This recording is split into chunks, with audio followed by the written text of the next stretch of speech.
Kanpai. I'm wondering if I made a mistake and shouldn't have actually started this before we actually started recording. Here's Comp in your eye. Anyway. You should have peed before we started the podcast. No, I'm talking about my drink. Anyway. Don't make me pull this podcast over. Anyway, welcome weebs to this week's episode of Kanpai Cast. This week we're talking about something to do with schools. I mean, I don't know. Thaylien gave me two options. I listened to both of them. I went with the school one. And then, yeah. Anyway, but before we go into further details about that and Thaylien, Jesus Christ, continues to stuff his face. I'm picking on him this week. I don't know why. We're going to go straight into housekeeping. So, because you're jealous of his cat. Comment, and yeah, I am, to be fair. Like, comment, and subscribe. We also have an audio version, including on Spotify. We also have various different Discords, Patreons, and streaming shenanigans. And if you're one for the old style 1998 Half-Life, come check out us streaming Aviotic Factor, because it is basically old school Half-Life plus survival game. It is generally incredible. We do those on Wednesdays, but not always. Generally. Yeah, it's up in the air. Variety streams. We don't stream the same game constantly. There are some things we try to stick to a schedule on. Like, you always try to do Final Fantasy on Monday, but until they do a patch and then it just completely throws everything out the loop. Yeah, things happen. Right. Cool. So that's it for housekeeping. I'm going to hand over to Thaylien, who will introduce topic and what the hell we're talking about. Remind us all how it was back in school. So this one really amused me is that we had the biggest trend as we were starting our anime watching thing of everything being set in school. There's so many shows that didn't need to be at a school. Wait, do you mean in Kanpai Cast or in your anime watching career? In our anime watching career. So this is back in the late 90s, early 2000s, where aside from a few of the big ones that we remember, like Evangelion, it was... but Evangelion also had school stuff in it. Yes, it did. It had school stuff, but it would set the characters at school. And it always mystified me as to quite why. So, the same story could have been told as a perfectly normal one without being at a... You just cut out? Some motorcyclist with a very tiny penis. He did cut out. Oh. Yeah, it's the crisp. So it's obviously picking me up on the same frequency with the noise cancelling. Ah. Anyway, so you used to be all of these dramas, all of these romances, everything out there needed to be at a school, even when you could have just as easily had the entire setting somewhere completely different, like at some mansion in the country. Because it wasn't ever about being at the school. There were just students in the background of what was actually happening. You could have said it in a fantasy, you could have said it in a city, you could have said it somewhere else. It was, Are there seagulls near one of you? There are seagulls now outside me. They are congregating. It's that time of year outside in the town. Yeah. Okay. Sorry. Can't seem to get rid of the buggers. But yes. So what made me amused is that in the current season, we found Togananki throw us back into a school for no reason, it seems. And I realized that the school trend of sending a fantasy thing back into a school seems to never really have gone away. Just gotten a bit more spread out and replaced by isekais and I was kicked from the hero's party kind of content. So I wanted to talk about some of these shows. Even some of those isekai ones, as I'm scrolling down along here, have school stuff in them, like Fruit of Evolution. Yes. And even I was kicked from the Heroes Party ones. Send the guy back to school as well. That was with one of the previous seasons, the Underground Healer one. What was it called?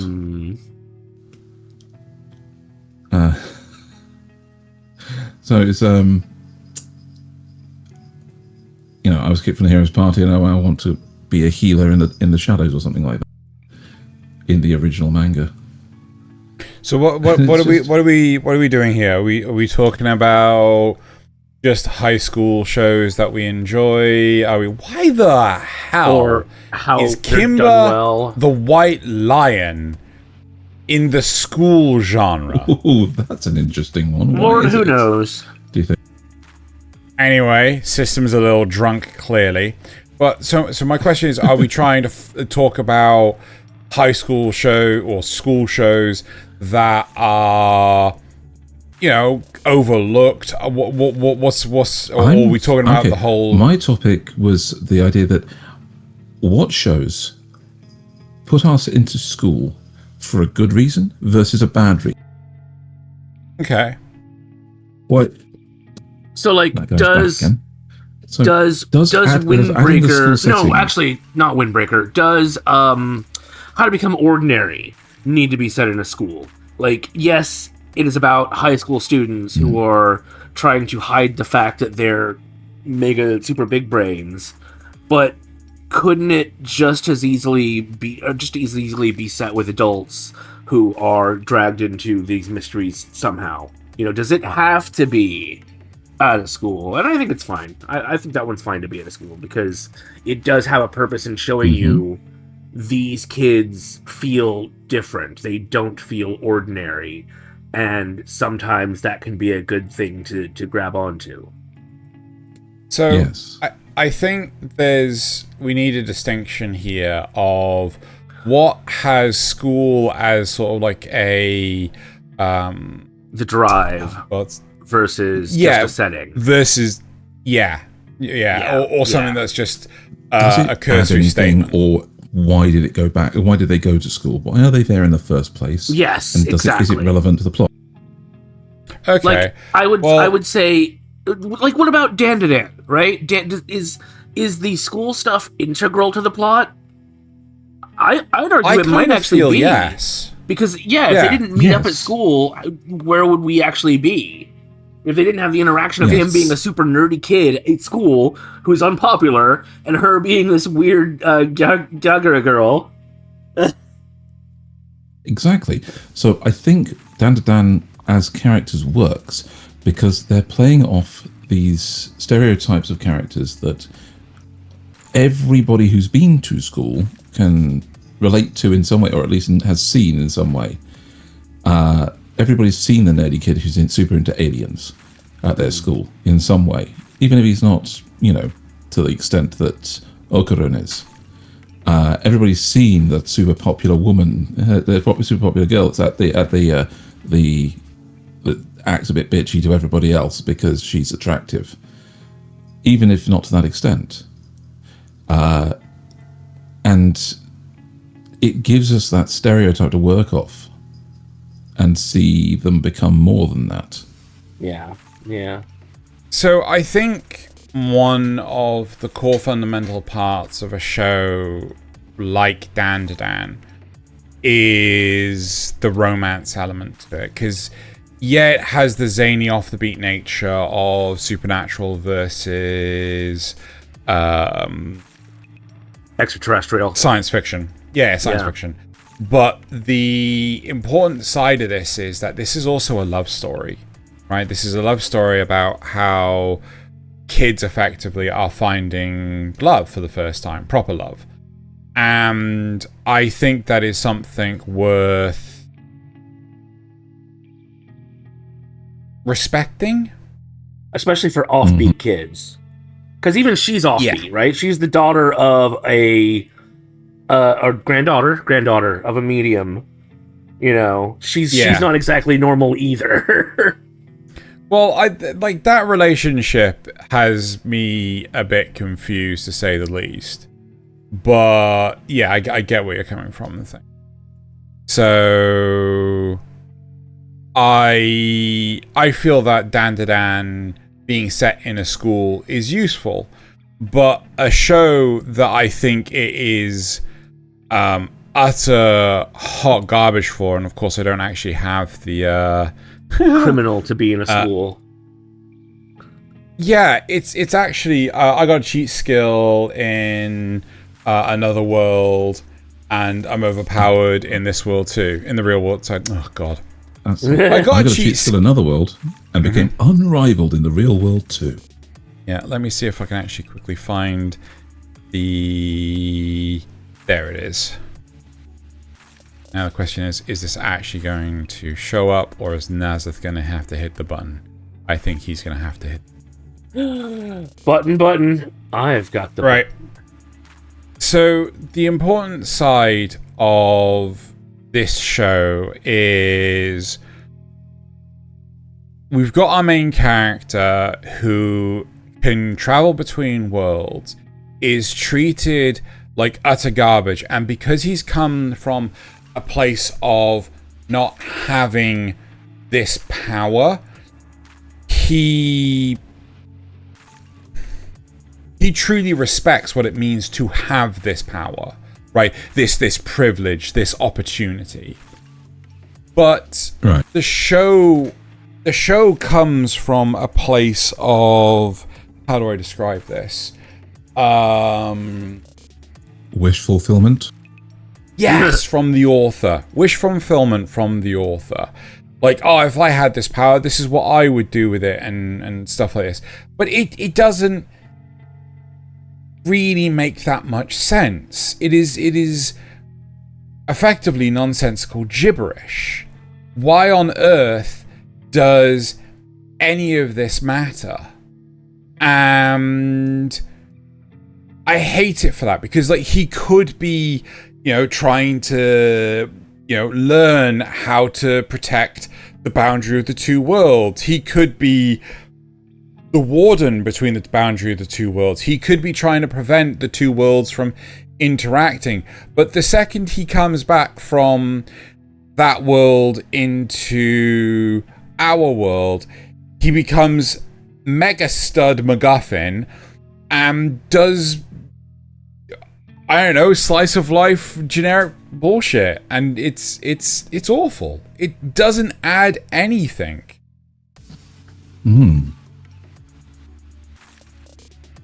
It's genuinely sad.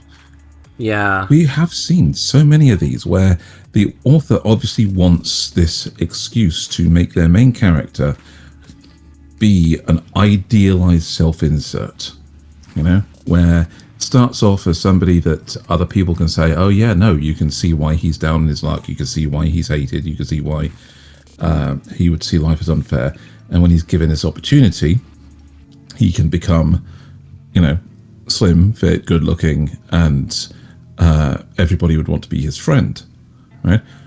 But it's almost like, because it's written as almost as a self-insert, they would have absolutely no idea of how they would actually deal with it when that happened. I've also noticed that there seems to be a lot of this kind of fits in, I think. There seems to be a lot of not just high school, but magic high school stuff these days. Like, you've got the Misfit of Demon King Academy, the irregular Magic High School, Mashle. Oh, there was another one. Mashle, oh god, what was it called? The Silent Witch.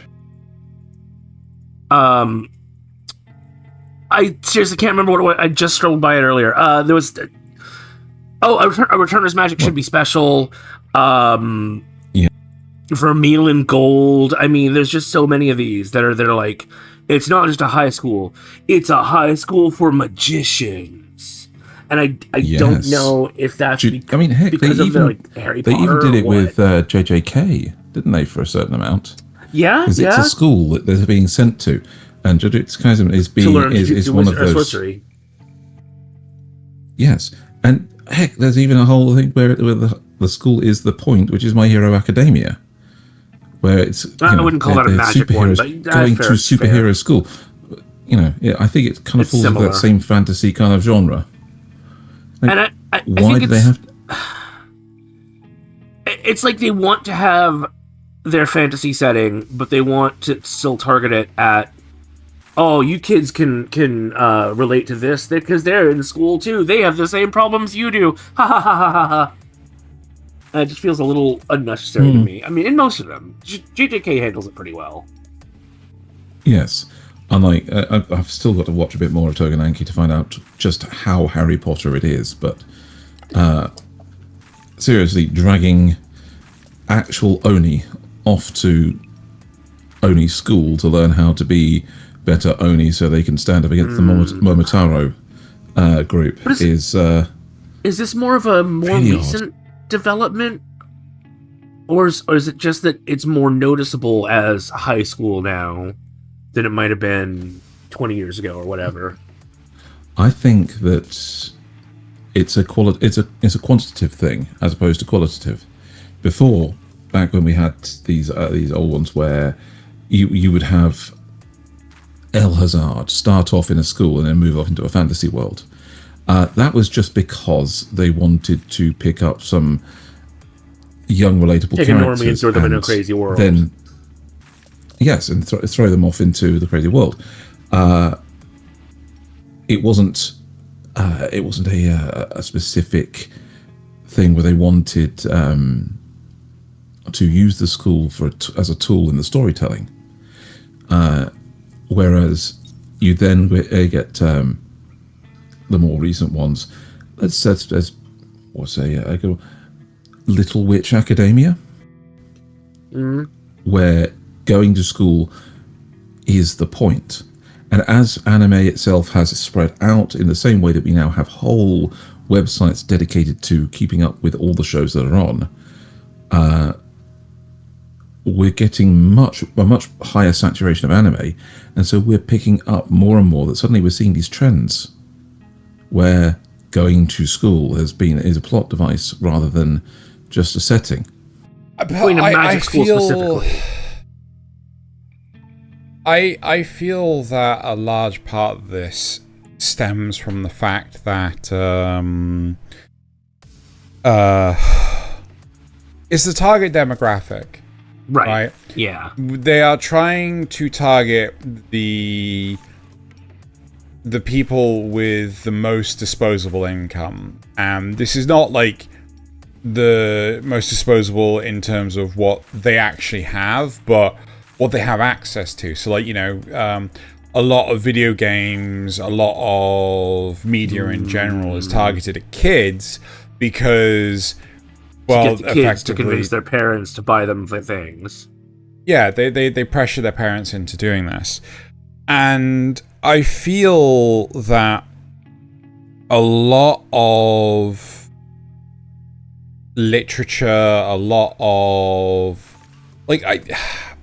I think first off we have to appreciate that we're talking about the Japanese domain for a start, right? So like how America only cares about or Hollywood specifically only cares about the revenue streams domestic, they don't care about it worldwide. Japan's going to be the same. They do not care about what money is made in other countries, they care about what money is made in Japan. And I can respect and appreciate that, and I kind of feel it needs to be said to some degree. So maybe it's a simple case of that, the majority of people that would actually pick up and read manga or light novels are actually young adults. Oh, right? Yeah, teenagers. 100%. I mean, we say this constantly during a lot of our reviews. It's like, this show is very simple and not deep at all, but that's probably because of the audience it's targeted at. We are adults who like anime, but there's not much anime that is really targeted at adults per se. But if you think about this in the isekai genre, how many isekais that do not involve schools heavily rely on video game fundamentals? Yep. Right? Yep. In an attempt to... Absolutely. Go on. I think he said I said absolutely. They use it as an attempt to bypass having to explain their magic system. Yeah. So a element of narrative that would be readily understandable by your entire audience, even a lot of adults these days. Yeah, is name of the term I was just thinking about. No, schools. Oh, yeah. You know, like we've got some on our list here that have next to no time spent in schools whatsoever. Like, you know, very, very popular one. Let's talk about High School of the Dead, right? Yes. They're in the school the for opening like of the anime it's like 2 episodes. I'm not even going to call it. They're escaping the school in the second episode, aren't they? Like yeah, but at the same time, I wouldn't really say that's got anything to do with school, like, because it's just like it's just the starting point. If anything, it's just like okay, our main characters are teenagers, right? That's you know, we know our target demographic. Yeah. Where would they be during the day? School, right? Yes. But I think they're also making sure that they can say they're teenagers specifically so that they don't that they can pick the particular body types they did and make people fixate. You know, so I think the particular way they've portrayed their women is they can make them specifically more physically attractive to certain people. If they had those same proportions and were indeterminate age, you know, people would say, oh, they're in their 20s or in their 30s. Right, but regardless, I don't know how we've pivoted so hard on this, but I feel like it's tone the show says. Let's face it. I mean, maybe I've it's the seen wrong that show magic to bullet. pick. But my point is that, like, you know, I want to steer us back onto the whole school thing. Like, I mean, okay, this is one of those where the high school is basically the starting point. Like when Thaylien brought up Hazard, yes. Oh, Hazard, yeah. Again, it's a chance to see normal people and throw them in a crazy situation. But likewise, I feel that if we talk about one of my favorite shows, Girls and Panzer, right? you next to never see them in the high school setting, right? This is just entirely purely club activities, and but it still works as a show. Yes, because the entire setting is such a fabrication that you just like these people this age should be in school, so they are people in school, but the show concentrates on the activities rather than anything else. So it's more of a flavor text for them.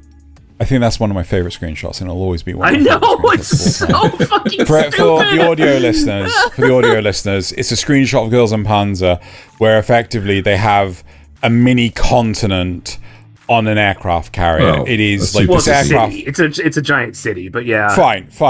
But this aircraft carrier is fecking massive, right? Yeah. And it is one of my favorite screenshots of all time, just of how ludicrous it is, right? Yes. So, okay, here's a few. What I'm going to say, if I list off a couple of anime that I feel that being in the school is like a key plot point to it, and should be, and makes it seem a little bit. It's a key part of the plot more than anything else. So, how about Akashic Records of a Bastard Magic Instructor? I feel yes, that is fundamentally important for it to be in the school setting, because they are in the classroom. It works. Right, they are learning, and that's one of the main reasons why I actually like the show. I haven't watched it, so I couldn't tell you. Okay, how about Assassination Classroom? Yes. extremely important that be in a classroom. Do you really feel that, Nasuth? Yes, see, that's an interesting one because it adds to the comedy of the show. Could they be in a special course in a more military setting? Sure. Would it be as funny? Hell no. I suppose. I mean, I remember enjoying.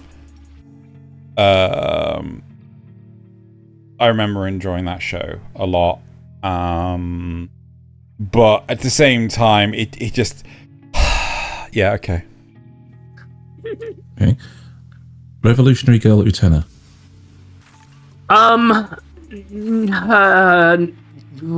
That's a hard one.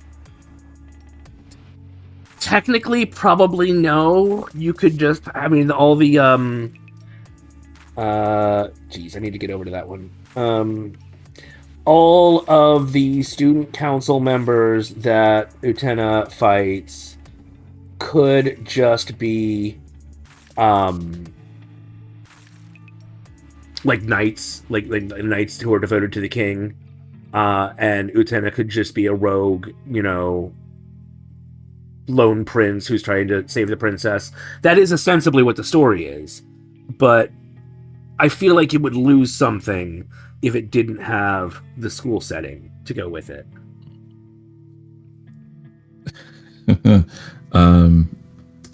Spy Family. I could just fucking get in the bin. Yeah. I'm sorry, I think if they did it right, it could be, but they spend too much time on that part of the show and not enough time on other stuff, especially poor Yor. On good parts of the show. Yeah. Like, could they do something interesting? Yeah, like when Lloyd had to sneak in and change some records. That was a good use of the school. But the dodgeball game didn't need to happen. Most of the stuff with all Anya's little friends doesn't need to happen. But the really important part is the thing with Anya and the dodgeball game. That was one chapter in the manga. It's like it's a bonus strip, right? It is a and they turned it into like half an episode. And they made a whole episode. Was it a whole episode? I thought it was just half an episode. I thought it was a whole episode. Either way, it was too long. It's true. Definitely. And for my last suggestion to round this out, Kill the Kill. Again, that's a lot like Utena, or the other one we were talking about that was Assassination Classroom, where no, it doesn't have to be. Clearly, all the student council members could just be bosses. They don't need to be student council. The school barely even looks like a school, for fuck's sake. But would it lose something if it wasn't set in a school? I think so, yeah. I think, it's... So Kill a Kill... So... The more we talk about this, the more I think to myself that there should be... This is set in a school, and this is tangentially related to schools existing. Yeah. Right? Yeah. So a lot of what we have spoken about is tangentially what schools exist. Like Knights and Magic, I would 100% say is, they actually spend time. That. Yeah. Yeah, because they do a lot of research into the mecha. They do a lot of combat training. There's a lot of military side to it as well. And, granted, the whole show is not set in the classroom. I think it's like, the school stuff is kind of done in, 4-5 episodes? Yeah, like you never see Utena in class. She's never doing anything in class. Yeah. Same with Ryuko in Kill la Kill. I guess you see a classroom a couple of times in that. Oh, no, but like they don't. She like breaks in the window of one to make her entrance, doesn't she? Yeah. Well, she's in. I know she's in one. She does. Yeah, she does. I know she's. I know she's in one when she's talking to the leader of Naked whatever. I can't remember their name. Nudist Beach. Yes, that's the one. Yeah. So yeah. But again, one show that I think is fundamentally important in its slice of life nature to being properly entrenched in the high school is Interview with Monster Girls. And this is actually one that Thaylien got me on. It's a good series, and I don't know if it ever got a second season. I wish it did. Oh, right? It hasn't yet. But the... Very gentle series. Very nice, kind of slice of lifey, but also positive. Very, very positive series. It's not only positive, but it's also like body positive, which I think is something to respect. So one of the core fundamental parts of the show is, what is it like for these different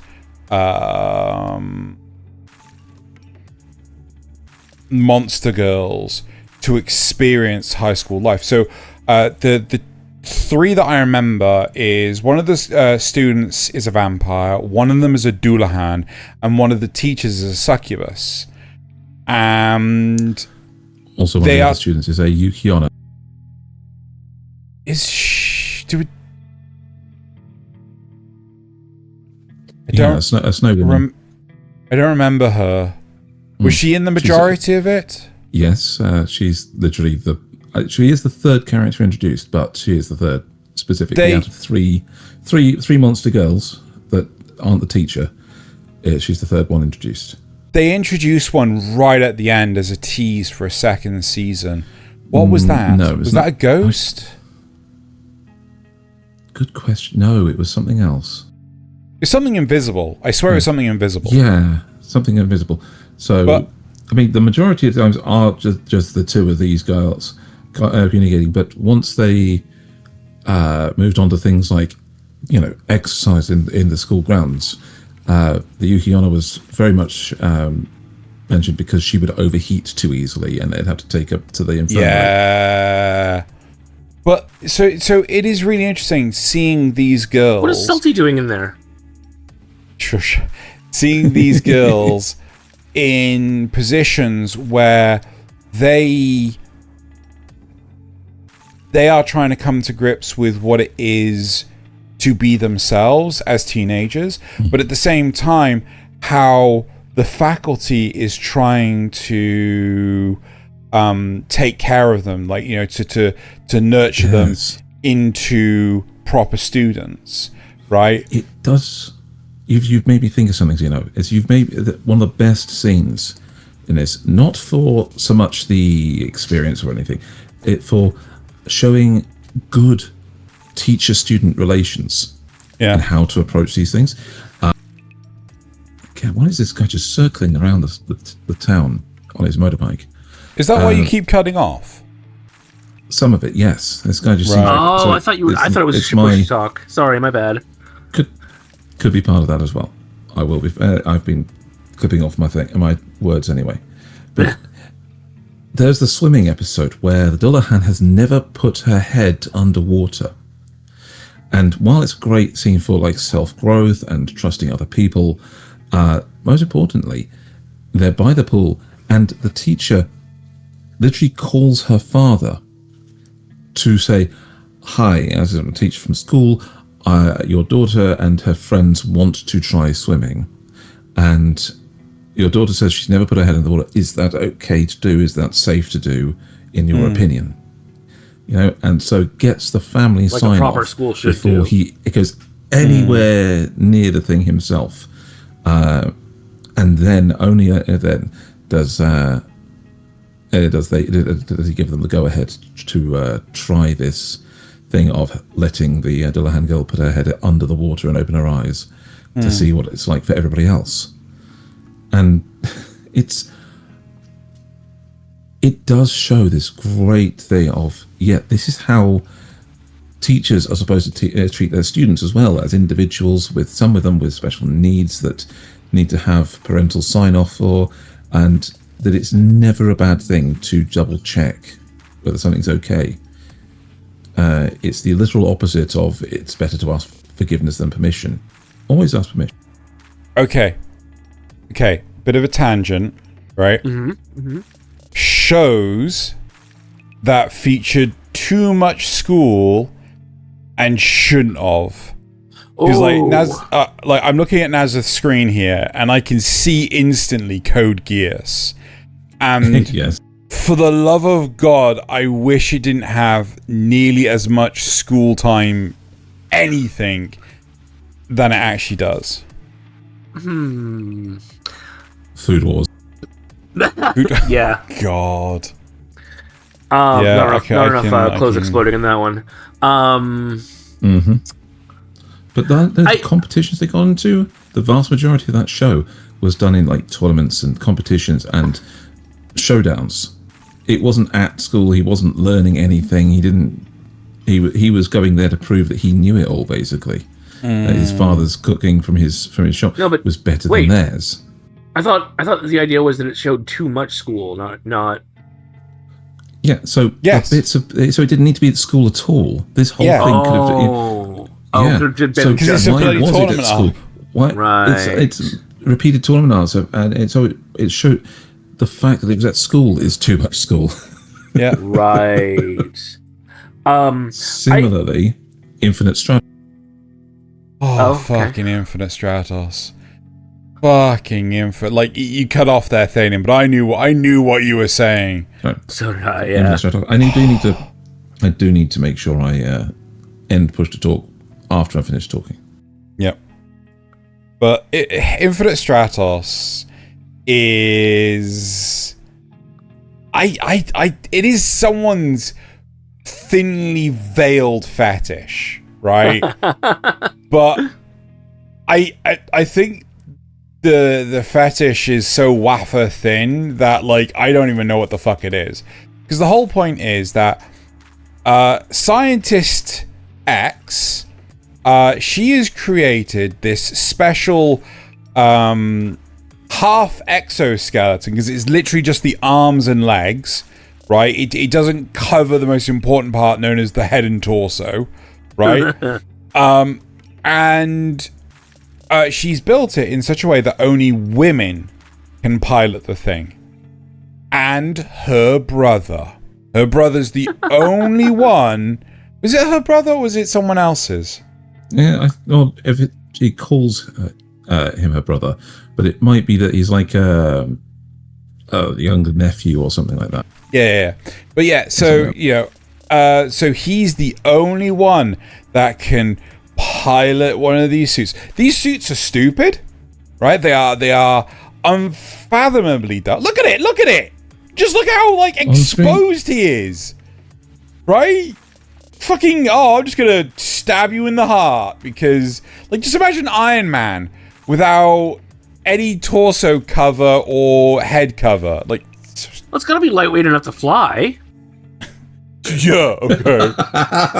Fucking, the speed at which he travels, whiplash breaking his neck. Anyway, but yeah, and it just turns into this weird as hell. What is Turbo Granny doing here? No, shush. It turns into this weird harem show where all the girls like him for some reason, and it's like, there's no point in this being set in a school with the amount of time that they spend in a school. It is dumb. Yeah.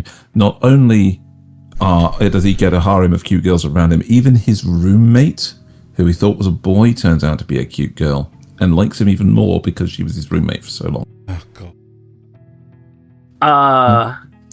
I can think of one that felt like it had too much when it was happening. Okay.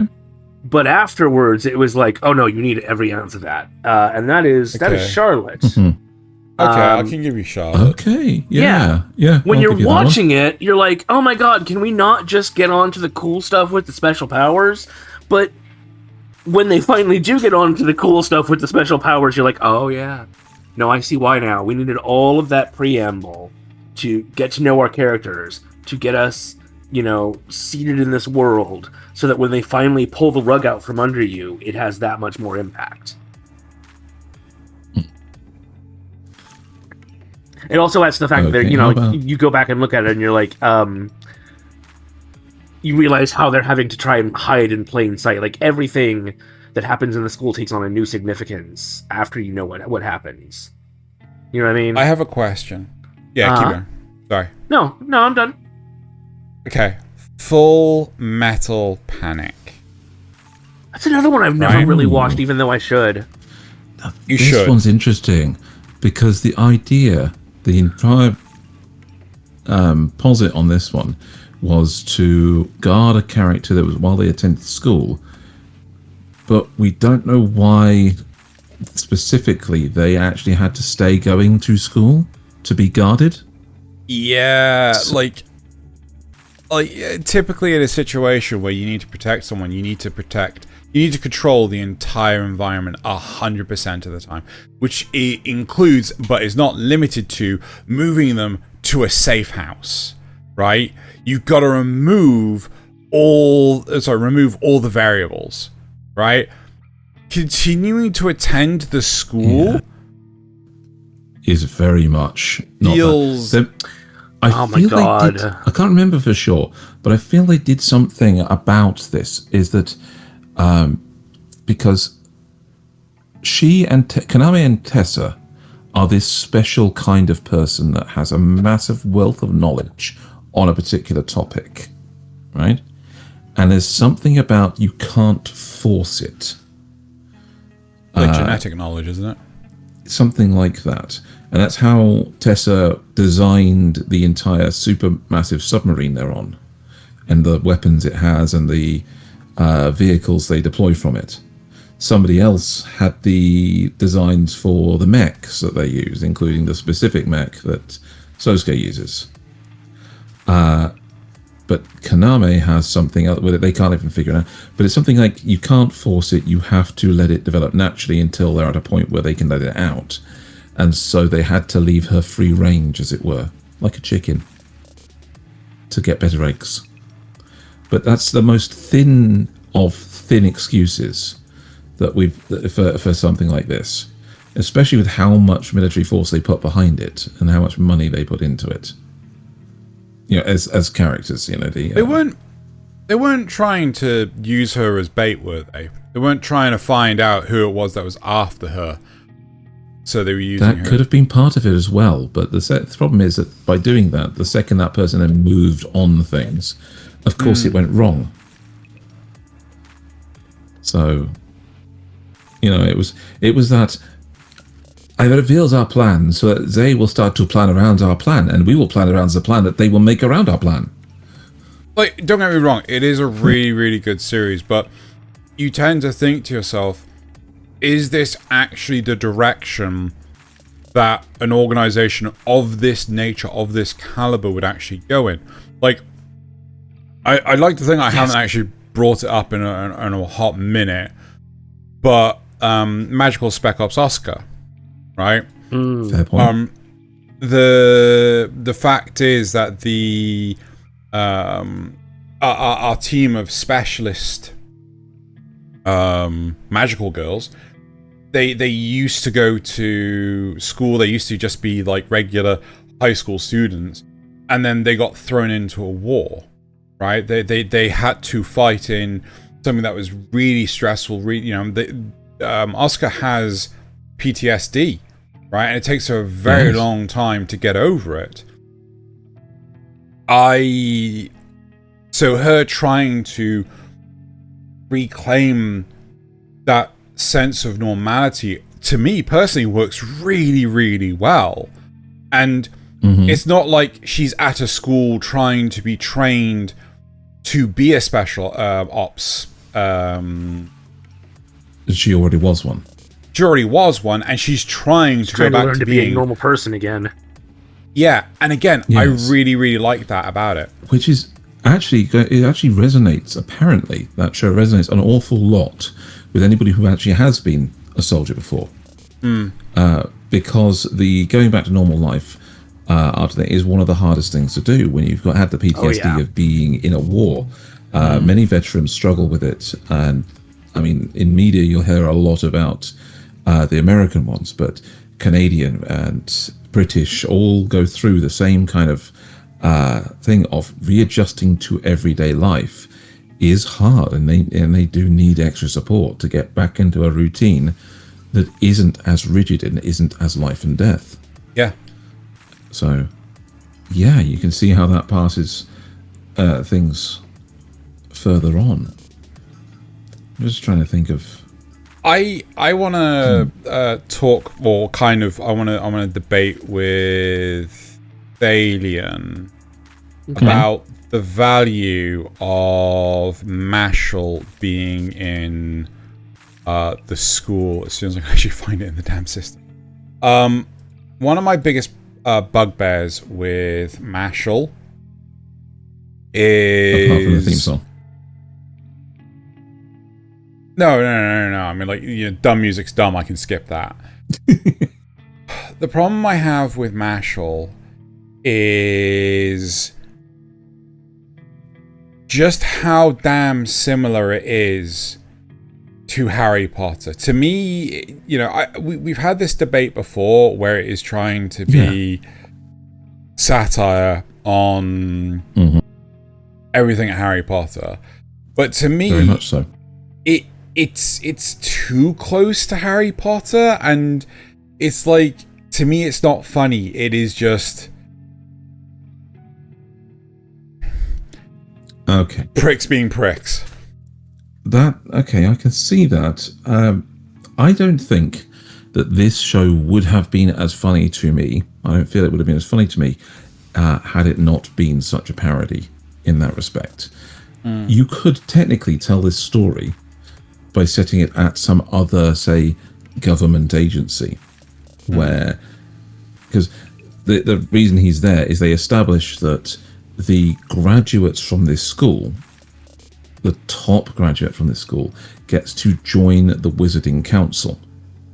Okay, because this school is so prestigious, it's so well, it gives you such in-depth training, and that every single one of the top graduates that manage to get whatever it is, this golden coin to graduate with and become part of that, has gone on to become an amazing and powerful wizard, right?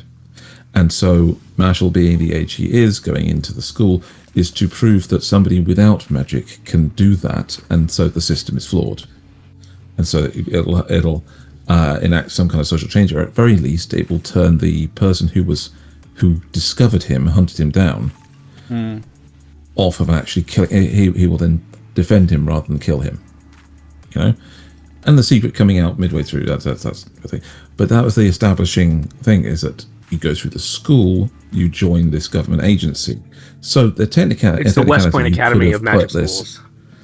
Yeah, I don't know what that means, Nasuth. No, he wouldn't.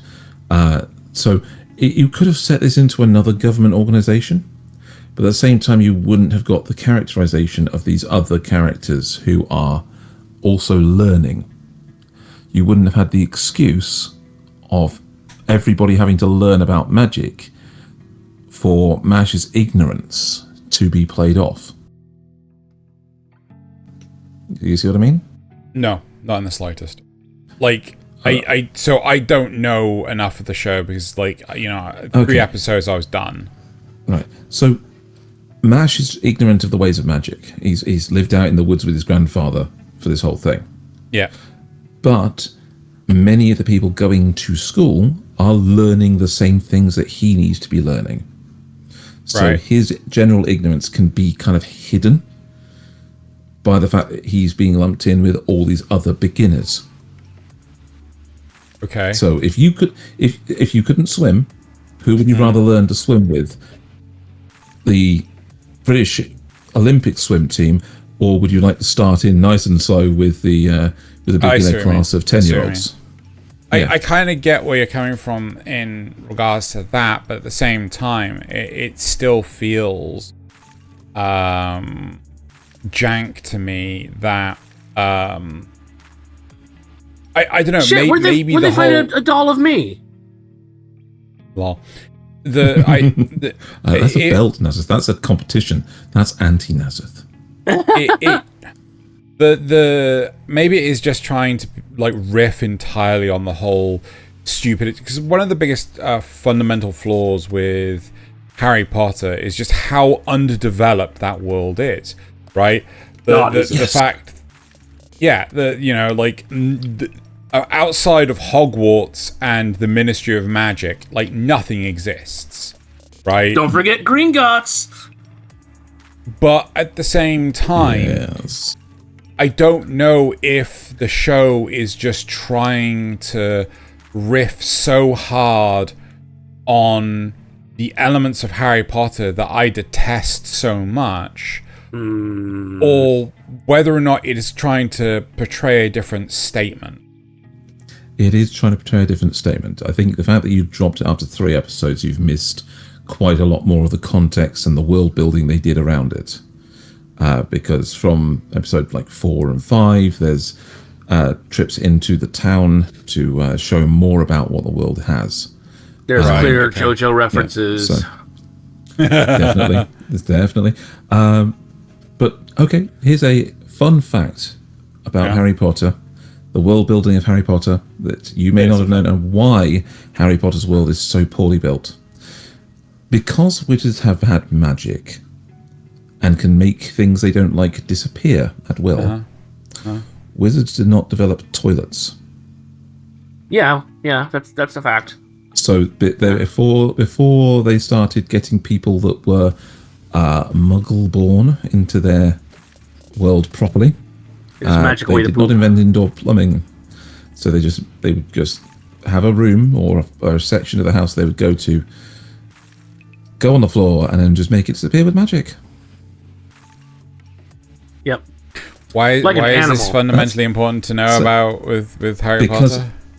Because that's how badly built that world is, and that's the kind of that's the kind of thing that Mashle manages to avoid, and it's it's in some cases parodying, because in many cases they don't believe that the things they do with magic can be done without it. Right. So one of the tricks that Mash pulls off. How would a Muggle use the bathroom? Those silly poor savages don't even know how to go on the floor and make it go away. Exactly. So one of the that's noisy out there. 1 second, I'm just going to close this door. Oh dear. All right. So one of the things that they suggest is they give him a wooden wand and say, light these candles. If you are at magic school and you don't have magic, and so do the most simple task, light these candles with this wand. And Mash, of course, does this typical overcompensation. He spins it lights the end of it on fire and then lights the candles. Yeah, and then lights the candles. Okay. I mean, he does it more dramatically than that. He actually spins it so fast it causes the fire to spark outwards and hits them. But it's something that in a normal way, you think, yeah, actually, a person with regular muscles could shimmy that thing up until a point where it was hot enough to be able to light a candle. Actually, not with a single stick, I don't think, but yeah, sure. Having this conversation, I can think of two things. One, sorry, I've come to two realizations. One, I'm going to give Mashle another go. Right, I genuinely am, and hopefully, maybe in English, it will actually be more bearable. Right, but the other thing is, and it's the exact same problem that I have with not only Spy Family but also Rock is a Lady's Modesty, is the I'm trying to find Rock is a Lady's Modesty. So for the audience, we just loaded all of the school genre that we have in our system into one massive list. Fucking moose. When he's looking for Rock is a Lady's Modesty, he's having to go to page 5 or 6, several pages, 10, 8 actually, but that's besides the point. So with Rock is a Lady's Modesty, it has the whole the main protagonist is trying to become the cream of the crop, the valedictorian of the school and everything, so that she can change her mother's life for the better, so on and so forth. And this is a problem I have with what's called student councils in anime, period. But worse with shows. Worse with shows where if the character graduates with this badge of honor, they can, rectify change that only God could do, right? I hate this, right? Like, it is such a fallacy that any of this fucking exists. It breaks my immersion. I mean, there is a certain amount of it. Like, it looks good in certain industries that you've graduated with honors, or that, and that gets you into college. All this stuff goes on your transcript, which I will admit not all employers look at, and probably it's getting less and less these days. But it used to matter a lot. Like if you had all that stuff on there, you could get a higher position. I completely agree with you, Nasuth, but like in this day and age, it's fucking bogus, right? There's too many candidates that have equal honors or whatever. Well, not just that, but the part of my problem with this system is minor story time with Xeno. I'll try and keep it brief. Ooh. 2 jobs ago, when I started there, they hired me with the intent of me working on a Java project, right? Because at the time, that's what I was working on. I was working on a Java project for the university. We all know Xeno loves his Java. I fucking hate Java. But the thing was, they hired me and they ended up putting me on a PHP project. I was fine with it. I prefer PHP over Java. But then they turned around and they asked, does anyone know any developers that know C#? Right? Well, when I was working at the university, I also had to do C#, right? So I put up my hand. It's like, oh, who? Me. Like, what do you mean? It's like, well, it's on my CV. I know C#. It was one of the languages I had to learn for university. And I'm like, yeah, I didn't read your CV. And that is something I have found. Like, the more and more jobs I have applied to, just don't read your CV. They just don't fucking bother. It's like, why are you giving me an interview if you've not read my CV? Like, they'll take anyone at some semblance of, not qualification degree, but they'll take anyone into the interview room if they've got capacity for it, and they'll find out there whether or not you can do the job. And I hate that. I wonder if it's because people have gotten really good at inflating their CVs or making it look like, making it look like they've done something really cool when they've really just done something mundane. So maybe that's part of it. Is that's become so ubiquitous that they employers just know CVs are going to be garbage. Not to derail away from anime as much as this topic can take me. Yes. This is the problem I have with these shows. The problem, they're still working. As on I the said, old I model. love Rock is a Lady's Modesty, right? I genuinely think it's a really, really good show from last season. But the problem is this. That said, maybe this is still a thing that happens in Japan compared to the West. Like, maybe in the West we've gotten over it. We've gotten past that because we're horrible people who are always trying to do the most, get the most money for the least effort. But maybe in Japan they still actually give a shit about that. Sorry, I didn't mean to talk over Nasuth. I don't know what you said, but go for it. It's revenge. Yeah. I just said AI, Nasuth. AI. Yep. AI. No, but yeah, maybe it is still a thing in Japan. I doubt it. I genuinely do. Yeah. I mean, it's still never going to be as amazing as they portray it in anime, because in anime, student council presidents are more powerful than God, like you said. Oh, fucking hell. I think there is a show that kill, but yeah. Yeah, exactly. There is a show, Medaka Box, which is a bit of a dumb, fun show. Also, Gainax. I think it was one of Gainax's last shows before the studio collapsed. If I can bloody find... Oh, I got it. Yeah. So... But the idea is that our student council president can literally do anything, right? She reforms the Kendo Club. So the Kendo Club existed, but they turned into a bunch of thugs and hooligans because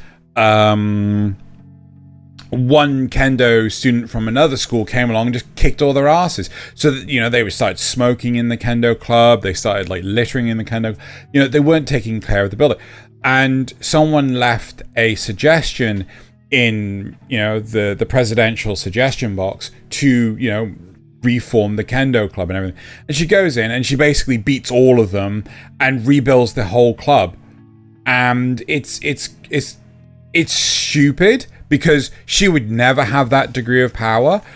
But at the same time, maybe like Mashle, it is not trying to take it seriously. It's not trying to take itself seriously. So there's definitely that aspect of parody to it. Have you seen it, Thaylien? I started. I didn't finish. But that wasn't through wanting to not finish. That was more I had to move on to something else. Fair. There is another series on my page right now that also seems to take that sort of position very seriously, and that's Mobile Suit Gundam Witch from Mercury. I was going to bring that up.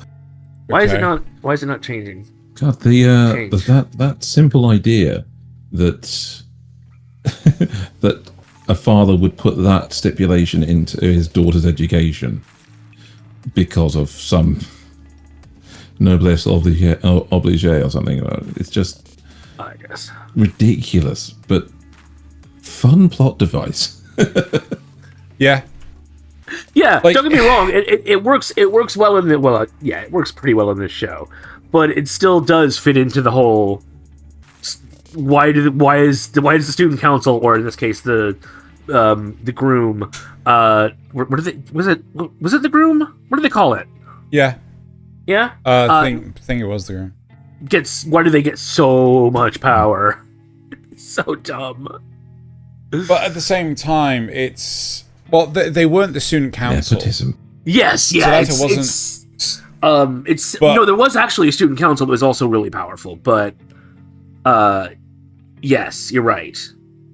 But at the same time, the student council was so. Don't get me wrong, I love Witch from Mercury, and I think it's one of my favorite Gundams, right? Genuinely. Like I love me 00. Like I rewatched all of 00 relatively recently, but I think I still prefer Witch from Mercury, even though I still say it deserves another core. Probably because it's so uplifting in general. Well, it's not just that, but one negative towards Witch from Mercury is it shouldn't have been set in a school. Yeah. Right?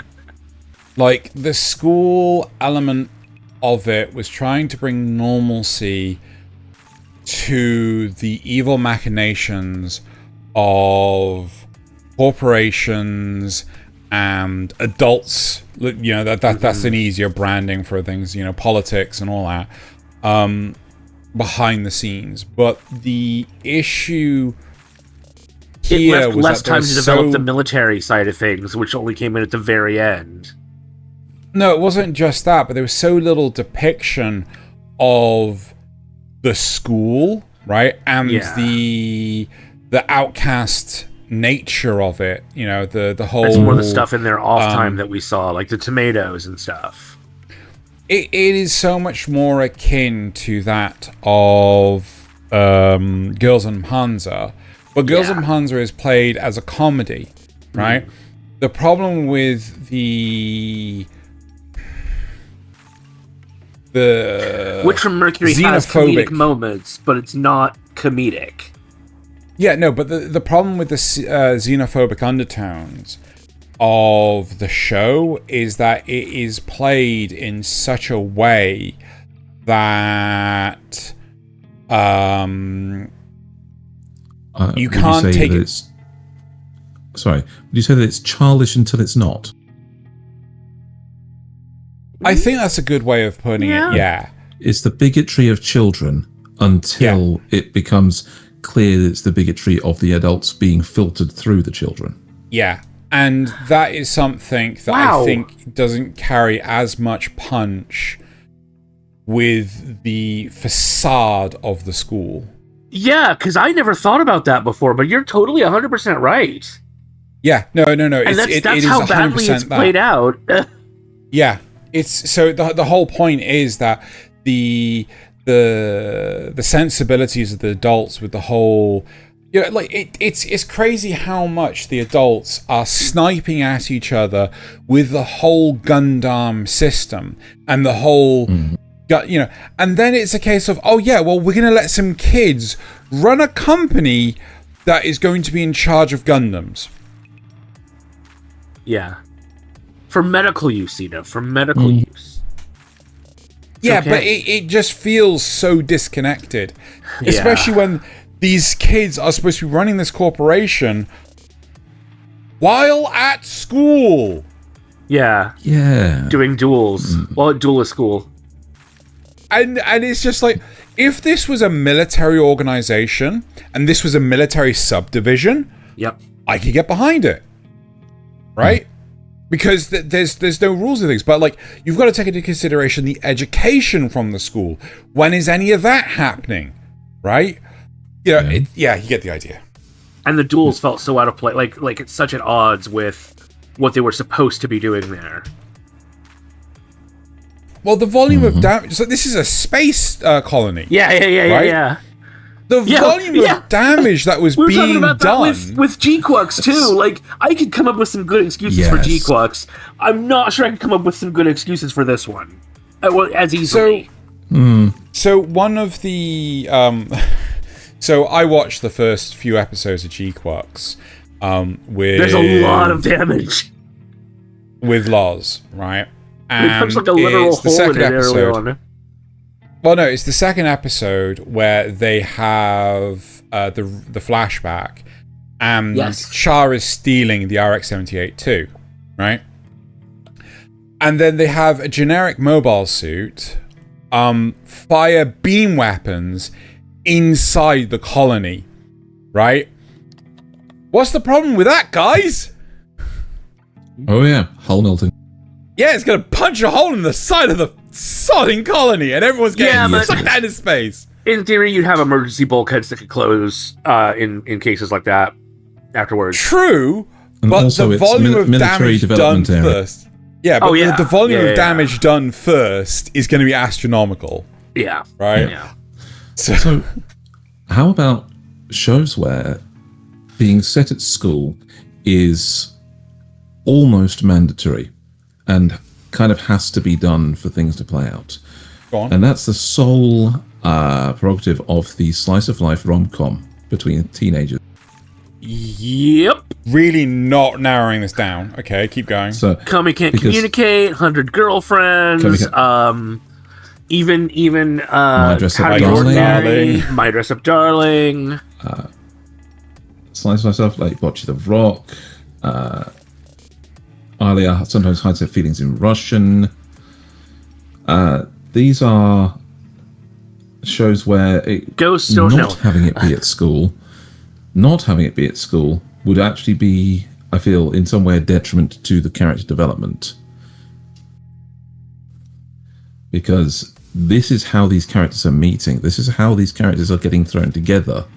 And many of their trials and tribulations are built around the events of being at school, like exams, like forced projects, like at school, like school festivals. School festivals, okay. The baseball episode, you know. Pick one show. Go on, just out of your list. My Dress Up Darling. Right, I knew this was coming. All right. Okay. Now, please elaborate as to why Dress Up Darling. My Dress Up Darling for I think that this one could not have happened without being at school, because really, Yes, I feel this kind of happened without being at school, because the entire premise of this is that Gojo feels that he is isolated and alone among people that he doesn't understand.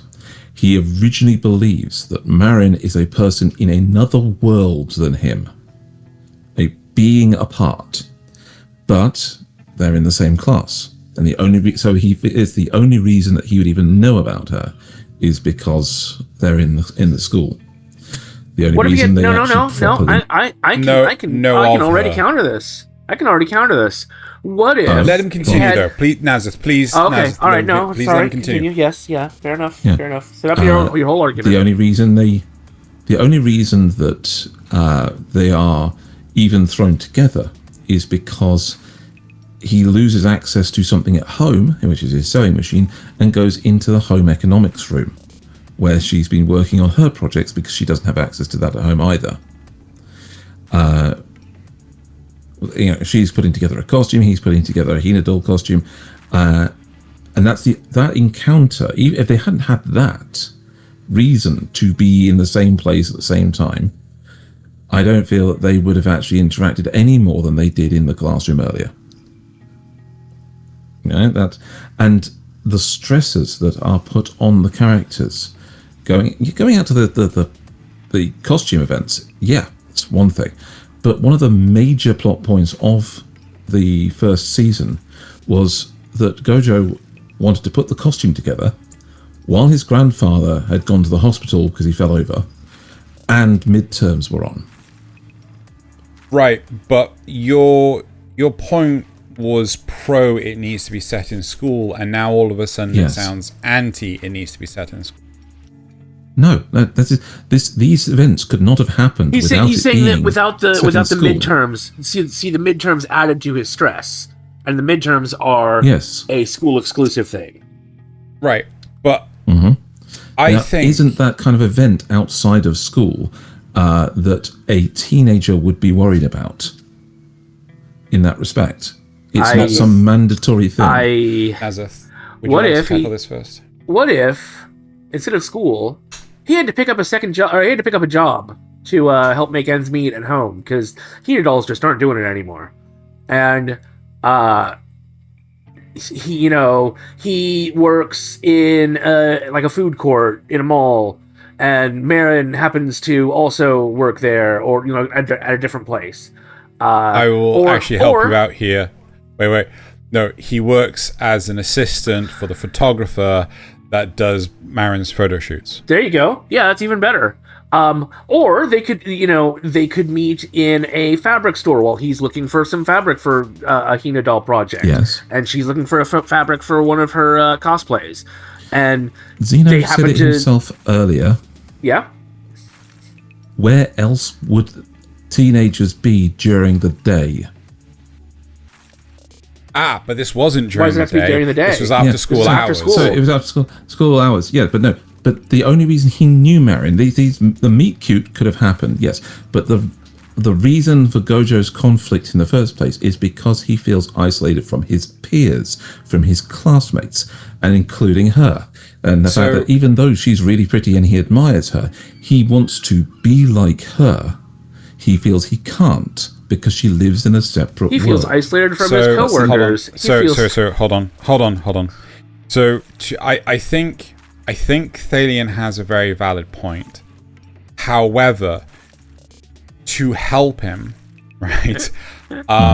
I think Nasuth has. I think Nasuth is right. They could have met anywhere else. It doesn't need to be at school. But I think that familial relationship of them being both students from the same classroom is going to fundamentally ground the relationship regardless. So then anything from afterwards where Marin is trying to have Gojo help her make the costume can happen at the classroom or at home. I mean, fuck, she basically stalks the poor bugger to get her costume rolling when he was like, give me a couple of days, we'll come back on Monday and we'll start putting your costume together. And she's like, I couldn't wait. Yeah, she turns up Saturday morning at at his home and is just like, stalker. Yeah, girls are scary when they want to get things done. But I think one thing that really fundamentally is important for this show to be set in school, and this is only relevant and clear in season 2, is that his peers are starting to accept him for who he is. Okay, but what if they were in their 20s instead of their teens? And well, then it wouldn't be a teen romance, would it? That's why I prefaced this entire topic with teen romance. No, you said slice of life rom-com. Slice of life teen rom-com. No, you didn't say teen. I did say it. No, okay, you can check the recording. Back when we go. Poor Nasuth. Sorry, I want to find another show that kind of fundamentally does this similar thing to My Dress Up Darling, and that is My Love Story with Yamada-kun at level 999. Right? Oh yeah. This is a show that I finished to completion. Now, here's something that's fundamentally important. He is in the last year of his of his high school, and she is in university. Right? So there is an age gap between the two of them. And they wouldn't normally meet. Yes, and the image depicted here is nothing but comedy, because basically she went out, she got too drunk after a party at a gaming convention. He took her to his place because he didn't know where she lived, and then she threw up in his bed.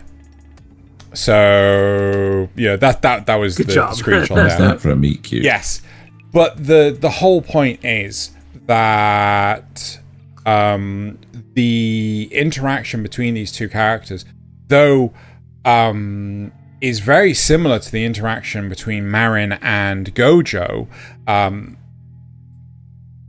School has nothing to do with it. They don't even go to the same school. The hobby, the interest is the fundamentally important thing. And this goes to Nasuth's point, right? I think that the school side for Marin is completely superfluous. I think it's important for Gojo because it is fixing his mental hang-ups, right? It is okay to like the things you like. But I think they could also display that in a different way. It wouldn't have to be at school. Could have, yes. But I agree, but I think it is fundamentally important that it is at school, because I think it is important to accept people for who they are. That's, again, the fundamental breaking with Gojo, is the fact that as a child, he was shut down for liking Hina dolls, right? Yeah. He wasn't emotionally mature enough to handle that kind of rejection. Whereas we have with Amane, I think that's his name, the other cosplayer. In season 2, this is what I was going to raise up. Amane-chan. He cross-dresses, and this is one where his own experience goes similar to Gojo's, but doesn't go through the school. He found his calling from his family, so he was able to grow up with that. That's exactly my point. Is that they can do this without it being in school. Hold on. But that's the thing. He did the other thing. He did your route that you're talking about. And so when he got to the point of getting into a romance where somebody was critical of him, he was able to just say, oh, well, I'll dump you then, because that's not the kind of person I want to be dating. What do you want to say? The important adage here is the fact that rejection for Amane-chan didn't come until he was already in university, right? Yes. Whereas for Gojo, it really scarred him because it wasn't until he had that when he was a kid, right? Yes, when he was in school. Well, that is why I feel it was his childhood friend, not. It didn't happen at school. Yeah. Oh my god. So it happened outside of school, but he looked like he was school age. Yeah, well, yeah. But my point, he could have been a little bit younger and not been. My point is that Gojo did not have the emotional maturity to handle that degree of rejection, Whereas Amane-kun, it's not fair to compare the two because, you know, the guy was in his... I'm not. I'm saying Gojo could still learn that lesson by talking with Amane-kun. I'll give you that, Nasuth. I will give you that. I was actually referring to Thaylien, though. Oh. So you shouldn't be making that comparison. So the this is the thing. It is important for them because of the because if this was outside of school, there wouldn't have been that familiarity. And he would have taken a route that'd be more like Amane-kun. He would have built up friendships with people and have more ability to do that, because he would have had exposure to people that weren't school people. He would have met new people. I don't agree. Yep. The reason she could have come from a different school, and they could both still be school-aged, and it could work out just fine. I don't agree because I remember growing up in the boonies. There were very few people I knew that had any form of interest in anime. Like there was my best mate, Evil Racer, and that's where the line ended. Right, I didn't know anyone else. Right, and when he he left the university before I did, but then I had no one. No one liked anime. No one. That's kids' cartoons, blah, blah, blah, blah. I had my own family turn to me and say that. Not my immediate parents, but like, siblings, nieces, nephews. And I was just like, screw you, I like what I want. And it wasn't until I went to the Cardiff Anime Club, which was about 20 miles away. It was like, a couple of cities away. Oh, imagine having to go to Cardiff for anything. Ugh. Exactly. It's smelly in Welsh. But but yeah, I had to go to Cardiff Anime Club to find anyone that had any form of interest of anime, right? That's when I started to grow and learn about other shows like Elfen Lied and stuff like that. So it's, I'd make friends from there and then start talking to them on services like MSN. God, I feel old. But yeah, AOL, which is how I communicate with people. But thing is, like, anime is so mainstream now, right? I can walk down the high street and see people wearing anime T-shirts and things, and I could just talk to them about anything. Yeah. Number of times I've walked around at university level with an anime T-shirt. I was like, "Oh, you like anime?" It's like, "Yeah." I just get stopped in the street. Yeah. I was having a chat on the bus on the way home just this last week, and a mother with her kids you got chatting with me about what shows we were watching. And she said, "Oh, you watch anime as well?" I'm like, "Yes, I do." Mm-hmm. The question is, do they really watch anime, or do they watch Netflix anime? Some Netflix anime, but they do have a Crunchyroll account. So, I know you're taking the piss, Nasuth. I genuinely know you're taking the piss. Yeah. But yes. I want to say any anime is good anime, unless it's Eminence in Shadow or Psyche K. No, Rusted Armors. Come on, Rusted Armor. Oh god, that's awful. Yeah, okay. Any anime is good anime, apart from the ones that we don't like. On topic, Prison School.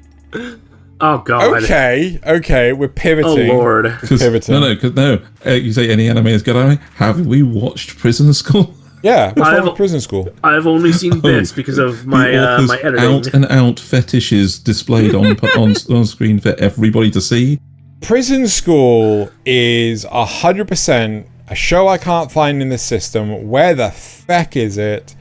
Hold on. No, just went I just went past Spriggan. Yeah. P, found it. So, one back. I got it. Right.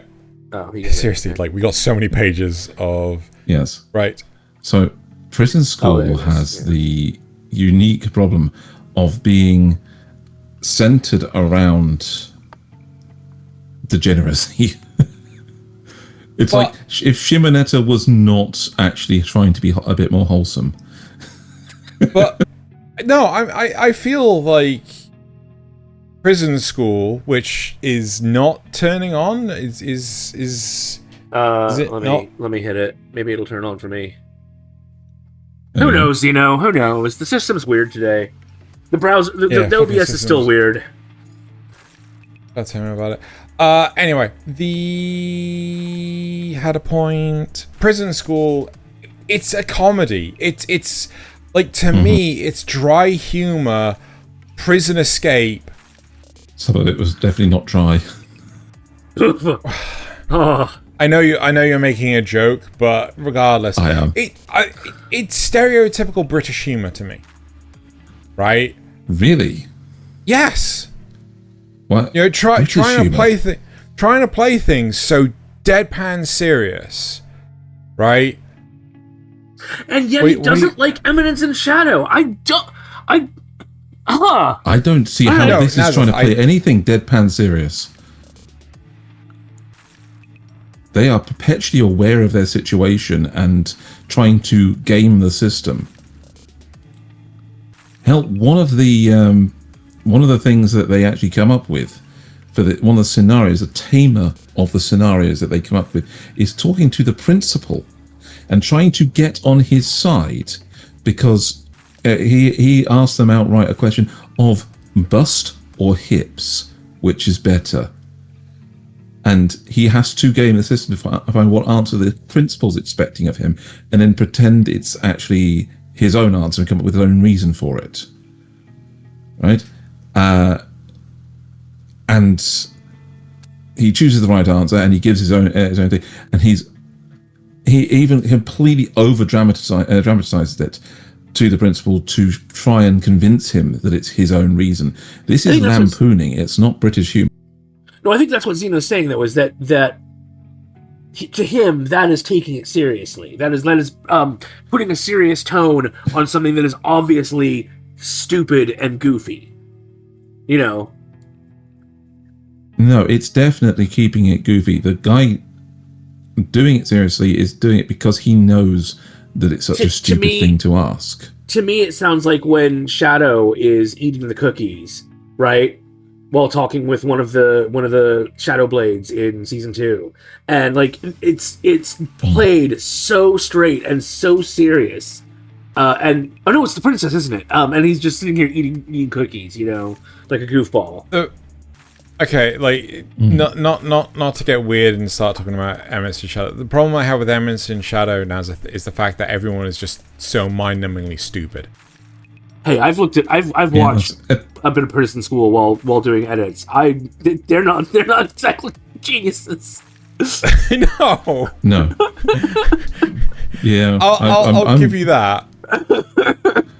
I'm at this point. I'm just starting to wonder whether Xeno just has his fetishes laid out on this one. That's why he enjoys it. No, there's nothing wrong with it. It's not for me, but I can see the humor in it. Yeah, there's definitely humor in it. Definitely funny. It's definitely designed to be the funny. It's played to be serious. My question, yeah, I agree. How can you not say it is not play? Well, it's 100% played to be serious. It does have quite a bit of slapstick in it too. I will. Mm-hmm. I think it kind of goes between the two. There's a lot of like very serious. Even the zany situations are serious, right? But there are also these crazy slapstick moments and there's crazy slapstick. Like there's the Tsukomi humor thrown in situational comedy. No, Tsukomi, as in like where one of them will say something as if it's serious, and the other one will Tsukomi him, say like, "No, come on, be actually serious about it." Yeah.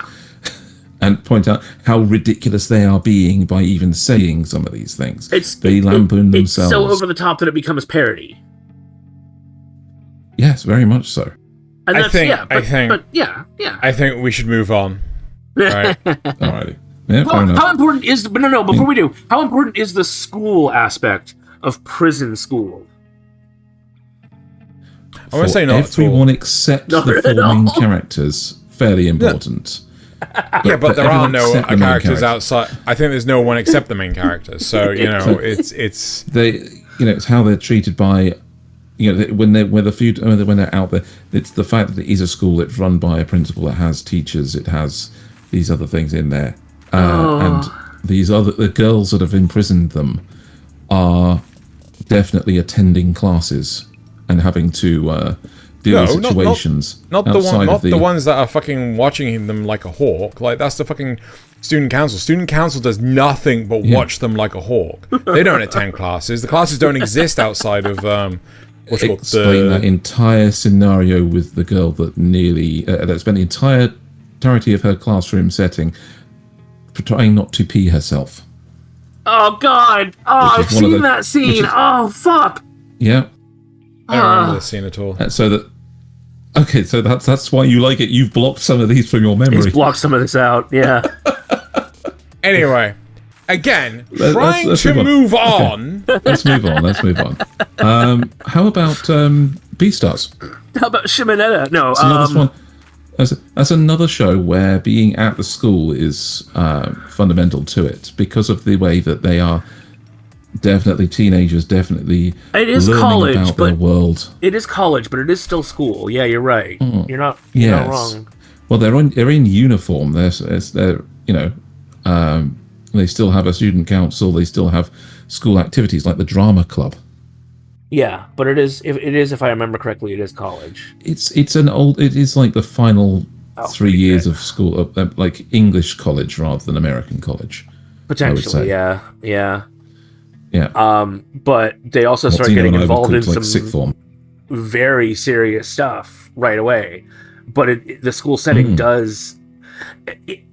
It's kind of like in How to Become Ordinary, where the school setting just is a place to facilitate the mystery. Yes, and all the things that happen. Yeah. Like, the classes aren't particularly important. The drama club is, clearly, obviously. Of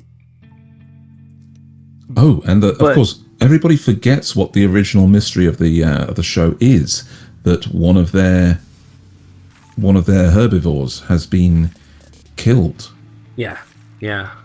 And it turns out to be the tiger. And then they get back to that like late in the season where he's like, No, that's wrong.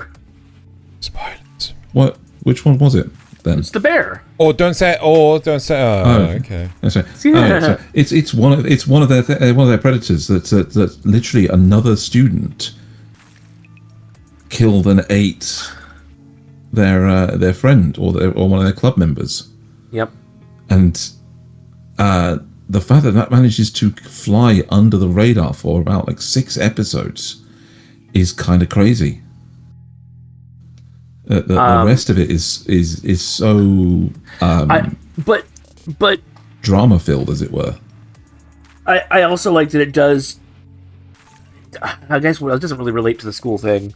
I was gonna say I like that they do the whole looks can be deceiving to the point of even having the giant snake that everyone's afraid of, and then he actually meets her and she's just a police officer who's looking into, like a security officer for the school who's looking into this stuff. And it's just like, yeah, she's a good guy. You were afraid of her. She's a good guy. Yeah. And how similar to one of those jokes. Well, the one of the people that turns out being almost an antagonist of the series, of the first season at least, is a deer. And one of his big shames is he sheds his antlers every year. It's like, well, okay, that's interesting. The most ambitious and driven guy at the school is one of the herbivores, specifically to outdo everyone around him. Oh, and that gets even more in season 2. Yes, it graduates to a different level. Oh yeah, and the idea of having the wolf guy as his underling, supporting him, is one of the power trips for him. You know, which is interesting because if you actually think about what a stag is and does, suddenly it does make more sense. The stags are all about the competition, the competing over females, the posture The Antler Wars and things. Yes. But people think, oh, but he's just a male deer, so he must be meek. I love the way they're actually portraying these animalistic traits in the characters and contextualizing that in a school setting. Yes. To kind of make it easier to see what role they're taking on. You know?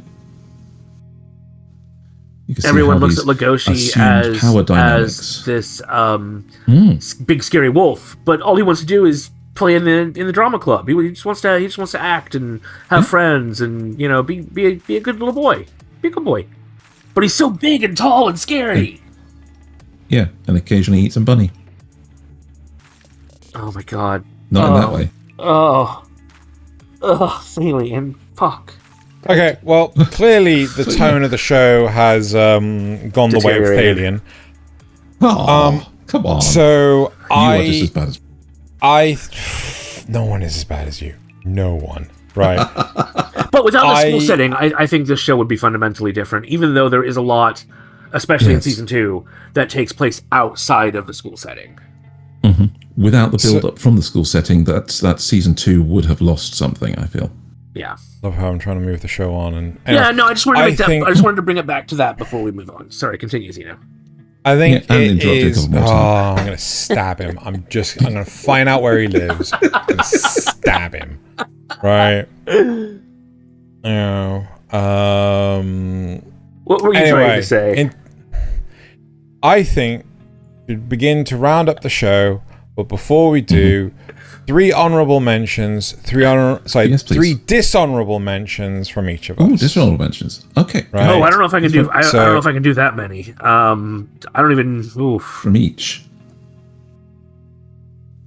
Yeah, he said from each. Go on. So dishonorable mentions. I don't know, because one of the ones I've got on the list is an honorable mention. Fooly Cooley. Yeah, but Fooly Cooley Shoegaze. Shoegaze is on the list, and that's a dishonorable mention. Okay. All right. Fine. Dishonorable.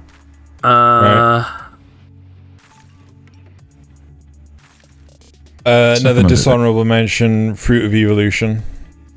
Very much so. I'm actually going to say Devilman Crybaby for dishonorable mention. Yes. As much as I love Devilman, I don't think the school really brought much to it. Yeah. I've got 2 more. Do you want one of them? Because I think you might know. Another something. Kiss Exist. Never watched it. Another dishonorable mention is please put them on Takamine-san. Yes. Honorable mention Ghost Stories. And then my last dishonorable mention will go to Neon Genesis Evangelion. Oh really? I thought you would go something like K Project. Dude, seriously, Evangelion does not need to be in a school in any way, shape, or form. No. Another honorable mention, Gunbuster. For all of the one episode in school. Well. Ooh, do I want to say is this a zombie for honorable? Nah. Only season 1. Only season 1. Very dishonorable. Naruto.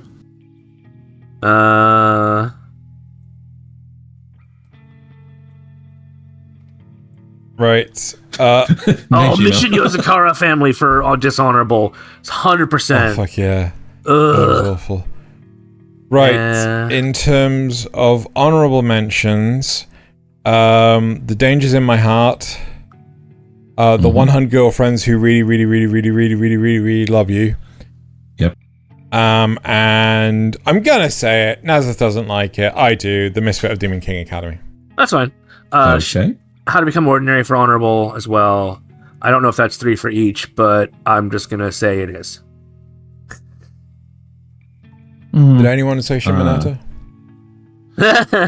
Actually, no. I mean, that's actually. I think that's kind of an honorable mention for. Yeah. I think because of what's going on in England right now. There's so many Shimoneta memes on Reddit right now. How am I not surprised? The irregular. No, you've had too many. You've had too many. Taking that away. Mentions. Right. I disagree. Like, I feel the school stuff in the regular Magic High School is just like, why? Just why? Anyway, right. Right. Wrap up time. If I can get the screen to screen. Screen? He's trying to bring us back to big people. Hang on. Manual it is. There. One day we'll figure out why my OBS is goofing out, but that day is not today. Right. Okay. It's like waiting for posters. One day my prince will. So yes, tell us how. What do you think of school anime? Topic. Yeah. What are there any shows that we should have mentioned? Are there any dishonorable shows that honorable mentions? I mean, actually, to be fair, another dishonorable mention is fucking School Days. Fucking School Days. Yes. Jesus fucking Christ, School Days. Never watched School Days. Right. So, moving on to the supporter questions. Zrul asks, before we start the supporter questions, Xeno, just want to say thank you everyone for listening to our podcast so far. We really appreciate all the likes and comments everyone leaves on these episodes. We really, really do. Unless it's on Spotify and we've been kicked off of it. Oh. I don't know if we have, but Spotify is having a lot of issues with the whole UK stuff. Of course. So stupid. Right. I'm just waiting for I'm just counting down the number of days until 4chan gets involved. Right. Zrugel also asks, they already have. how do you have they? Yeah. Wow. Okay. I can't remember how, but they have. Yeah. We'll talk about it afterwards. Right. Zrugel also asks, how do you feel about clowns? And what's the worst case of clowns in anime? Don't care and Buggy the Clown from One Piece? Fair enough. I was going to say the clown. I was going to say Kanpai Cast. Yeah. I would say the god of death that looks like a clown in Dragon Ball Super. Oh yeah, the clown god of death, yeah, god of destruction in fucking. Oh yeah. Right. Why? Yeah, exactly. Riccius Van Muzel de Rolo the 7th asks, De Rolo. Why do I recognize De Rolo? Something about or like is it the De aristocrats Royo? or something. No, there's an aristocrat in one of the animes recently that was like reborn as the Seventh Prince or something like that. That is a De Rolo. Yeah, is that De Rolo? One of them is. Is sure. Lloyd maybe he is. Okay. I mean, he is the seventh prince that reincarnated to do magic, whatever. Anyway, right. How do you feel about crowns? And what is the best use of crowns in anime? Crowns, they're okay. Best use of crowns, in No Game No Life. Good point. I formatted this interestingly. I would say the best use of crowns in anime would be to fix up the Eminence in Shadow's teeth after I punch him. Oh, That's fired. I don't have one. So use a Tormek but without teeths. Nasuth number 8 asks, actually, to be fair, Nasuth, so for everyone's benefit, Nasuth has a character which has 8 in a box. Yeah. It renders perfectly fine on my web browser, but for Nasuth on OBS, it does not. Yeah, it's an 8 in a box. It's 8 with a box next. Yep. How do you feel about cows, and what's the best use of cows in Gundam? There are no cows in Gundam. There are no cows in Gundam. That's a turn A question. There's no cows in Gundam. Coffee flavored Thaylien asks, how do you feel about crows, and what's the best use of crows in an Otome game after reincarnating? Fun fact, this is a newly announced anime adaptation. Way too specific. I was reincarnated as a crow in an Otome game. Okay, cool. No way. Right. And then some Eldritch God summoning of Carbon asks, how do you feel about, and what's the point of feeling after Nina in Full Metal Alchemist? Rage. What is the point of feeling? The point of feeling is for revenge. Fuck you, Shao Tucker. Justice. Worst daddy ever. Alright, number 1 dishonorable daddy. Right, so moving on to the comments. First of all, from the news. Zerul says, news! Yay, Thalien's back and got a cat. Cool. That V Shoujo news was crazy. I heard a rumor about it, but wasn't sure how much of it was true. All of it. I am cautiously interested in that invest in anime story. As a concept, it sounds like a cool idea. Yeah, but it turns out to be nothing but a crypto scan. Yeah. Yep. I also want one of those Zaku hoodies. Everyone does, especially Lars. Yes. In other news, we have rumors again. Cool. Thanks for the news, guys. All right. Strong Michelle says, have you tried asking the intern not to add content reference OS1 index equals 1? Right. So I actually fixed this earlier today because it turns out Nasuth changed the formatting of how he was posting the news stories in the JSON body, right? And as a result, it was confusing the system. Yes. And as a result, it confused the system, causing the system not to fix all the text and everything. I knew I'd fucking fixed it. Nasuth fucking broke it, right? You'll have to tell me how I broke it later. You just wrapped it in an array. And it was just like, oh, okay. If my plan works, Xeno will be forced to read that out. Mwahahahaha. Yeah, but I fixed it, so I'm fine with that. Mm-hmm. Right. Now, comments from the cast. Edward Paddock says, naked face Xeno. Yeah. Gotta do it every now and then. He does that from time to time. Yep. He can get their beard back just by going... It's like a sheep, you know? You gotta shear the wool off every now and then to keep it cool in the summer. When I went to the barber and they'd seen how much it had grown back in a month, they were just like, Jesus Christ. Yep. Riku says, the best comment. There you have now read the best comment, which is on this video. Yep. Strobachel says, I think color palettes are often like horoscopes, like one of you mentioned.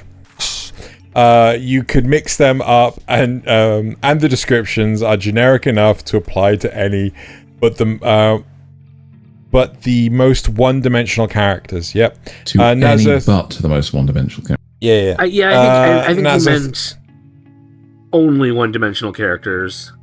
Whatever. Nasuth, you've got to stop interrupting. No gold star this week. Thaylien doesn't get one either this week. I don't know. I felt like I was pretty good in that episode, but... As Rugal says, Kanpai.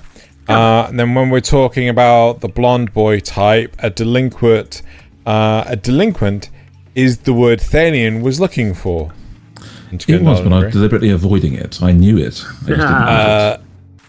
At 1830, Kitty. Kitty.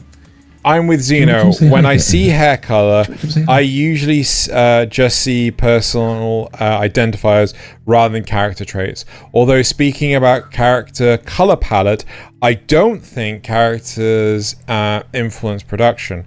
But I've never been involved in any production. So this is a discussion about which came first, the hair color or the personality.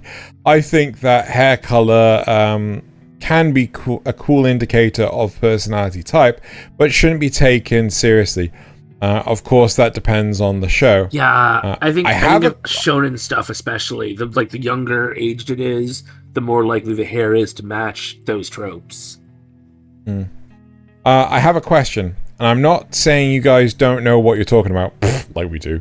But if the color scheme matches the personality type is proof of intention, and the color scheme not matching the personality type is proof of subversion, can the theory really be disproven?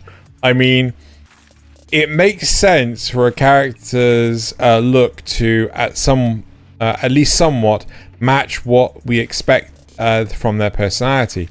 But how can you ever prove that character is colored by coincidence or intentionally?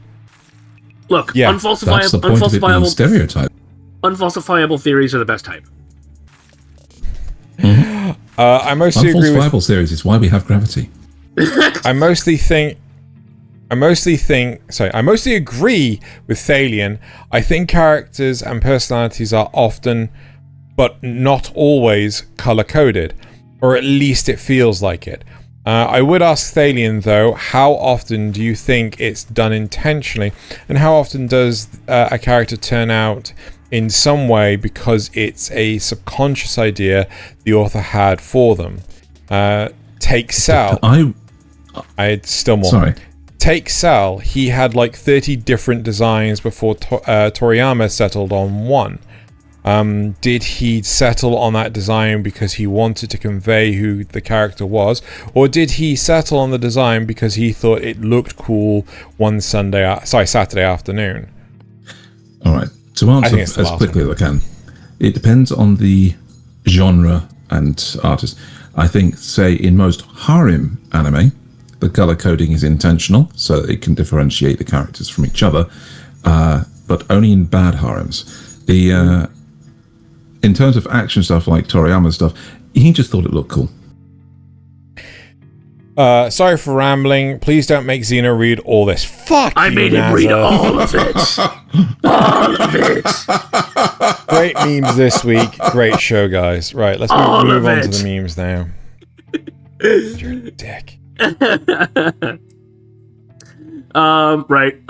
Most of our memes come from Reddit. We take up to 6 viewer memes a week. Come to the Discord and drop your memes in there, please. Please. We love viewer memes. They always turn out to be a surprise and make us smile. We have 4 of them this week, so let's go ahead and ask me about my human. Oh dear. That's brilliant. Oh dear. I love those shirts in general. The fuck? Didn't know that was a thing. Right.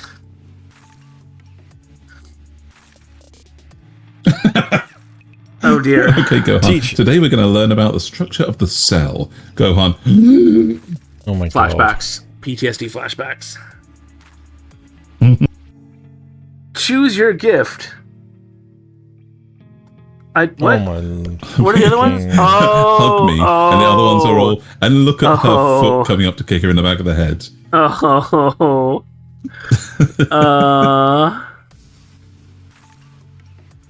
And the last viewer meme.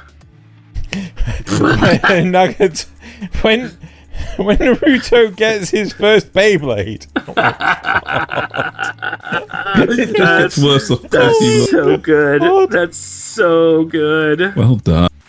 I feel like there needs to be some form of Yu-Gi-Oh in there as well. That's like so Thaylien posted a meme in the Discord because he couldn't use it in this, and it's the how to make 90s kids angry one where they play the Digimon theme, but it's Pokemon characters. They remade. Yes, they remade the entire Digimon opening of Digimon with Pokemon characters. It's hilarious. I loved it. Right, my first one's a video meme. Studies show that women pretend to be soft and weak around their crush. Girls around me. God. I don't know why that was the only one with sound. Anyway. That's weird, yeah. Whereas, for me, that's... Child me having hopes and dreams for the future. Present me staying home all day browsing Reddit. So pathetic. Anime fans seeing 2 guys being close friends. Are they gay for each other? Why? Oh my God. Why is there so much shipping with people? I don't... Yeah, but are they, though? Or they could be. They could be. Anyway. Momo's just Ultraman. Nice. Oh, yeah. Yeah. Good yeah. references. Yeah. Know the work rules. Uma Musume. Oh, you're sweet, My Little Pony. Hello, Human Resources. Yep. Xeno loves My Little Pony, confirmed. Yes, I rather like these animated toys.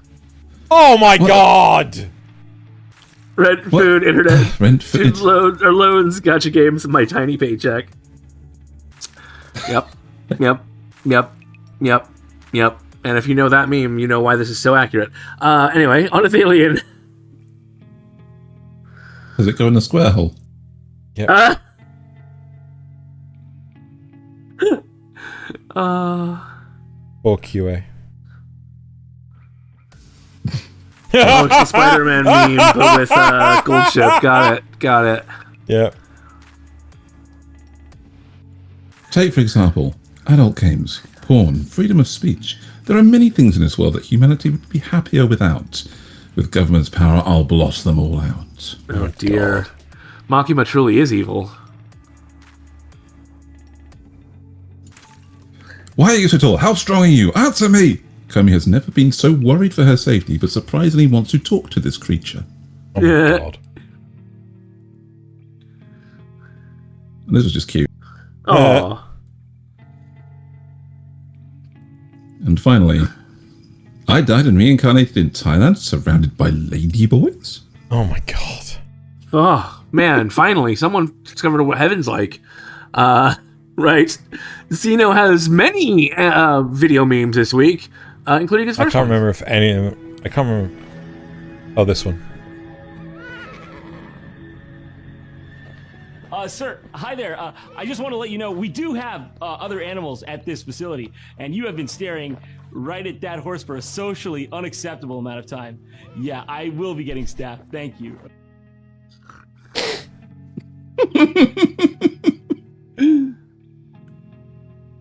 Amateurs! What was that, punk? Amateurs! Oh dear. Due to local laws, we temporarily restricting access to this content until X estimates your age. Another video.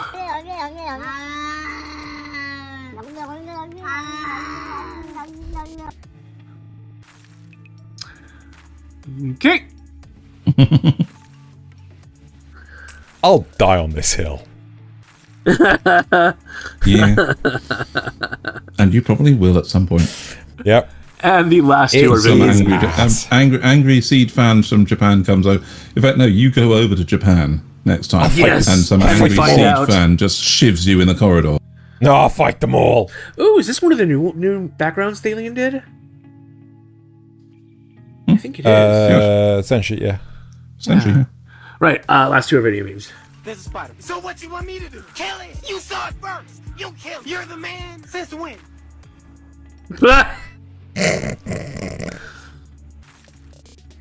And then my last one. Nothing beats a Jet 2 holiday. And right now, you can Oh, save Lord. £50 per person. That's £200 off for a family of 4. Probably lost people. Bro lost his balls. Oh, Turbo Granny. Oh, there you go. Right. Big. There we go. There we go. Right. That is it for this week's episode. Thank you all for watching and or listening. And now it's time to bottoms up. And Kanpai, I ran out. Hi. Again.